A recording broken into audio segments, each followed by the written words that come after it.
가게 사는 증시 각도기. 안녕하세요, 증시 각도기 TV 시청자 여러분, 투자자 여러분, 도기마을 여러분, 10만 금융전사 여러분. 우스갯소리 10만 금융전사가 아니고 10만 금융전사자다 막 이랬는데, 오늘 미국 시장 보면 반등의 기미가 조금 보입니다. 랠리를 굉장히 크게 한 주말 아침입니다. 오늘 날씨 그다지 덥지 않고요. 날씨는 조금 흐리긴 하지만 돌아다니기는 아직까지는 굉장히 좋은 그런 날씨입니다. 주말에 행복하고 좋은 시간 보내셨으면 좋겠고요. 이번 주말에도 저희는 굉장히 좋은 콘텐츠들로 여러분을 찾아가게 될 겁니다. 저희는 콘텐츠를 많이 만들 수가 없는 상황이기 때문에 가능하면 좋은 콘텐츠를 만들려고 하고요. 그리고 또 투자자인 저희가 배우는 입장에서의 콘텐츠를 만들려고 노력을 합니다. 그래서 저희 그 증시각도의 TV에서 나오는 콘텐츠들은 보시면 투자에 분명히 도움이 되는 그런 내용들로 엄선을 하고 있다는 점도 기억해 주시면 좋겠습니다. 자, 다우지수가 무려 658포인트나 급등을 했어요. 그리고 S&P도 2% 가까운 상승, 그리고 나스닥도 1.79%나 상승하는 굉장히 큰 랠리를 뽑았습니다. 자, 오늘 짱 한마디. 그러게 너무 호들갑이더라. 예, 좀 지나쳤죠. 제가 그래서 뭐라고 표현했나요? 페드와치의 금리 인상 전망은 날라리 지표다. 그거 믿지 말아라. 날라리 지표니까. 이런 말씀을 드렸어요. 제가 오죽했으면 그렇게 표현을 했겠습니까? 역시나 오늘 뒤집어졌죠. 75bp 인상 가능성이 훨씬 더 높아졌습니다. 예. 왜요? 계속 또 말씀드렸죠. 이번 주가 정말 재미난, 익사이링한 그런 한 주가 될 것이다 했는데 진짜 재미난 한 주였던 것 같고요. 다음 주 중반까지가 그런 시간이 될 것 같은데, 근데 이제는 뭐 재미난 거가 일단락 되어 가는 것 같습니다. 연준 인사들이 여러 명이 발언을 했습니다. 여러 명이 발언을, 제가 분명히 블랙아웃 기간 전에 이 발언에 따라서 시장이 조정이 될 것이다, 정리가 될 것이다, 뭐 이렇게 좋아하든 나빠하든 결정될 것이다, 이렇게 얘기를 했는데요. 역시 연준 인사들이 오늘 얘기를 많이 했고, 연준 인사들이 100bp 얘기는 안 했습니다. 이 100bp를 지금 당장 하게 될 경우에 조금 곤란한 일들이 벌어지는데, 지금 채권 시장은 워낙 침체를 강하게 반영하고 있기 때문에 여기서 100bp를 바로 올리게 되면 3개월물과 10년물의 금리 격차가 너무 좁혀집니다. 그리고 역전 가능성도 있고요. 그렇게 되면 은행들이 굉장히 어려움을 겪겠죠. 지금 은행주들 52주 최저가 찍고 상당히 큰 폭의 반등을 했는데요. 예상치가 이미 낮아졌고 실적도 굉장히 나빠졌습니다. 근데 이제 이미 나빠진 실적을 생각하고 있고 그걸 반영하고 있었는데 그보다는 좀 잘 나왔어요. 그래서 오늘 은행주들이 굉장히 크게 폭등하는 흐름들을 보여주었고요. 또 하나의 오늘 장 한마디. 연준에 맞설 필요가 있나? 네.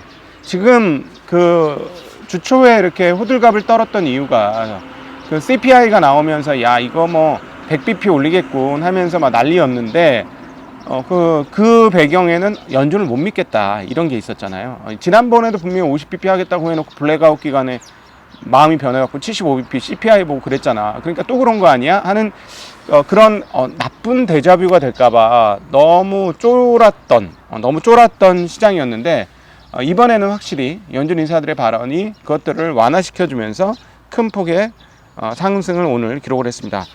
우리나라 입장에서는 상당히 좋은 뉴스가 그 반도체 지수도 굉장히 큰 폭의 상승을 하면서 무려 2.5% 상승했습니다.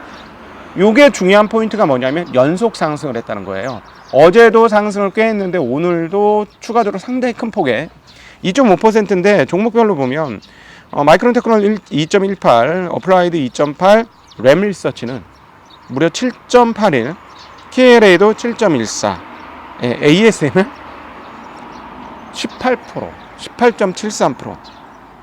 죄송합니다. 포인트 오른 거, 가격 오른 걸 잘못 말씀드렸네요. 죄송해요. 다 이런 실수를. 네, 마이크론 테크놀로지 3.6% 올랐고요. 많이 올랐죠. 어플라이드 3%가 올랐고, 램리서치 1.8, KLA 2.2, ASML 무려 4.1%. 엄청나게 올랐습니다. AMD도 3.1%.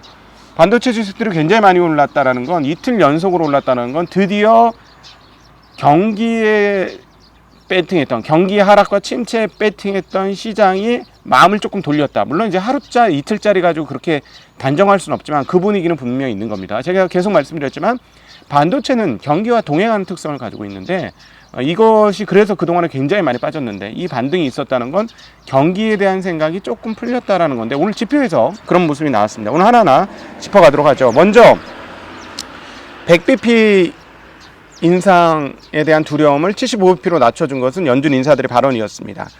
연준 인사들 발언을 살펴보죠. 제임스 블러드 세인트 루이스 연은 총재, 우리 매파 중에 매파죠. 7월에 75bp 인상을 선호한다는 톤으로 얘기했고요. 75bp 인상이 중립금리 수준까지 돌아가는데 많은 이점이 있다 이렇게 얘기를 했습니다. 그리고 7월에 연속 72bp 인상은 전례 없는 일이다라는 얘기를 했는데요. 어떻게 근데 이 얘기와 더불어서 했던 얘기가 끈질기게 높은 인플레이션을 억제하기 위해서 연준이 더 공격적으로 금리를 인상해야 된다. 그래서 조금 사실 좀 화들짝 놀라겠어요. 3.5% 연말 기준 3.5%의 기준금리를 처음으로 들고 나왔던 게 제임스 블러드인데 더 올라갔습니다. 3.75나 4까지 가야 된다. 그러나 이렇게 한 거예요. 그러나 굳이 100bp를 올리고 천천히 올리는 것과 연속으로 75bp 올리고 그냥 빅스텝으로 가는 게 뭐 큰 차이가 없다라는 얘기를 했습니다. 그래서 이번에 굳이 100bp까지는 올릴 필요 없다는 얘기를 했고 대신 나머지 기간 모두를 50bp씩 올려야 된다는 톤으로 얘기를 했죠. 그래야 4%가 나오니까요. 남은 기간에 와장창 올려야 되지 않습니까? 예, 그렇게 얘기를 해서 사실 이거는 잠재적으로 시장 충격을 일으킬 수 있는 대목이다라는 건 감안하셔야 될 것 같습니다. 라파엘 보스팅 애틀란타 연은 총재는 금리를 너무 급격하게 변화를 주는 거는 잘 돌아가는 미국 경제의 많은 부분을 해칠 수 있고 불확실성을 가중할 수 있다.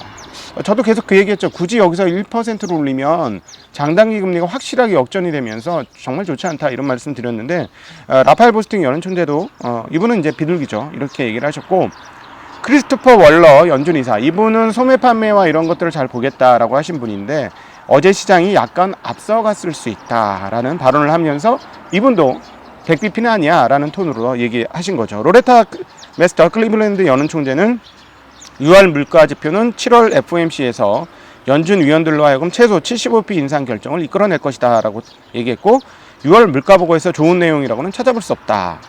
그리고 FOMC 전까지 소매 판매, 미시간 대학교 서베이 등을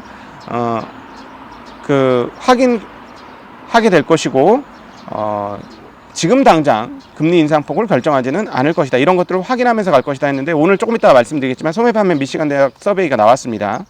향후 몇 달간 헤드라인과 근원 물가 둔화세를 확인할 필요가 있다. 인플레이션이 둔화된다는 설득력 있는 근거를 볼 때까지 신중하고 분명하게 인상 기조를 유지해야 된다. 그러니까 기대 인플레이션 꺾일 때까지 계속 금리 인상 가야 된다는 얘기를 했고요. 경기 침체 우려가 커지고 있으나 연준의 첫 번째 과제는 물가 안정이다. 물가 안정 없이는 추후 더 큰 경제적 어려움을 겪게 될 것이다 라고 얘기하면서 매파답게 아주 세게 얘기하셨습니다. 수선 콜린스 보스턴 연은 총재, 이분은 2025년 투표권이 있는데요. 이분은 고용 증가세는 강력하지만 경제는 어려움에 직면한 상황이다라고 얘기했고 그래도 물가를 잡는 것이 중앙은행의 가장 중요한 우선 임무다라고 얘기를 했습니다. 그래서 오늘 시장은 은행주들이 굉장히 많이 올랐고요. 유나이티드 헬스도 뭐 실적이 예상보다는 괜찮아서 상당히 큰 폭의 상승을 보여주었습니다. 은행주가 얼마나 많이 올랐냐면 뱅크 오브 아메리카가 7%대, 웰스파고가 6%대, 시티그룹은 무려 13%나 폭등해서 52주 신저가였잖아요.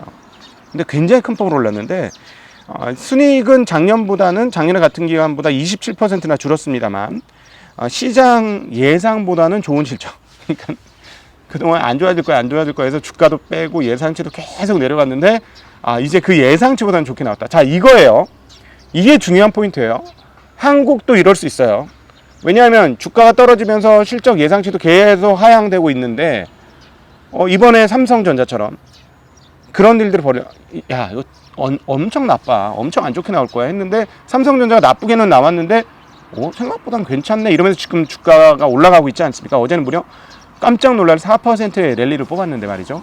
한국 시장 전체도 그럴 수가 있고 미국 시장도 앞으로 이런 흐름들이 나올 수 있다는 점은 감안해야 하셔야 되겠고 그럼에도 불구하고 인플레이션을 자극하는 요소들이 나온다면 시장은 그때그때 떨어질 것이고 제임스 블러드가 얘기한 연말 기준에 4%까지의 금리 인상이 예상된다면 시장이 그걸 생각한다면 그거는 시장이 하락으로 반영할 것이다 라는 점도 기억하셔야 될 것 같습니다. 그리고 원자재 가격이 안 떨어지고 있어요. 파죽지수도 떨어지다, 물론 주간 기준으로 많이 떨어졌습니다. 2주간의 유가는 10%, WTI는 넘게 떨어졌기 때문에 굉장히 크게 빠지긴 했습니다만, 오늘 WTI 유가가 97.57달러를 기록하면서 2% 가까운 상승을 했습니다. 구리도 0.43% 상승을 했어요. 물론 주간 단위로는 상당히 빠졌지만, 그럼에도 불구하고 사우디를 바이든이 가는데 추가로 더 안 빠졌다라는 거는 좀 되게 재미난 대목이죠. 그리고 사우디를 방문을 하면 지금 미국 쪽에서는 어떤 예상을 하고 있냐면, 사우디는 1일 75만 배럴, 그리고 아랍에미리트는 하루 50만 배럴 증산을 할 것이다 라고 예상을 하고 있는데, 합산 125만 배럴 증산이 과연 유가를 어디까지 떨어뜨릴까 하는 생각이 좀 들기는 합니다. 그럼에도 불구하고 오늘 지표들을 보면 상당히 지표들이 시장을 강세로 이끄는 데 중요한 역할을 했다는 걸 알 수 있는데요. 전월 6월 소매 판매 나왔습니다. 전월보다 1% 늘어난 6,806억 달러를 찍었는데요. 예상치는 0.9% 증가했습니다. 그거보다 높게 나왔고요. 지난달은 오히려 감소했었죠. 소비가 살아있구나 라는 거고요. 미시건주의 소비자 태도 지수, 이것도 되게 중요하죠. 51.1이 나왔습니다. 전월에는 50.0으로 역대 최저치를 찍었는데 그거보다 좀 개선이 됐고요. 그 다음에 이제 중요한 포인트 중에 하나가 이제 기대 인플레이션인데, 지금 12개월 미래에 대한 기대 인플레이션이 5.2% 나왔습니다. 전월에는 얼마가 나왔냐면 5.3% 나왔거든요. 그것보다 기대 인플레이션 좀 줄고 있다. 그 다음 5년 기대 인플레이션은 얼마가 나왔느냐, 지난달에는 3.1이었는데 2.8%로 떨어졌습니다. 자, 이 상태로 가면은 인플레이션이 가라앉을 수 있다라는 생각을 시장에서 하고 있다라는 점, 이거는 시장의 상당히 긍정적인 부분이다, 이렇게 말씀드릴 수 있겠어요. 그리고 7월 엠파이어 스테이트 제조업 지수는 11.1이 나왔습니다. 전월은 마이너스 1.2였으니까요. 이것도 분위기가 좋았고, 6월 산업 생산은 전월보다 0.2% 감소했습니다. 수입 물가 지수, 6월 수입 물가 지수는 전월보다 0.2% 상승해서 전월에 기록한 0.5보다는 수입 물가가 좀 떨어지는, 이것도 인플레이션을 낮추는 요인이 될 수 있겠죠. 네, 그렇게 발표가 되었습니다. 채권은 가격 변동이 거의 없었고요.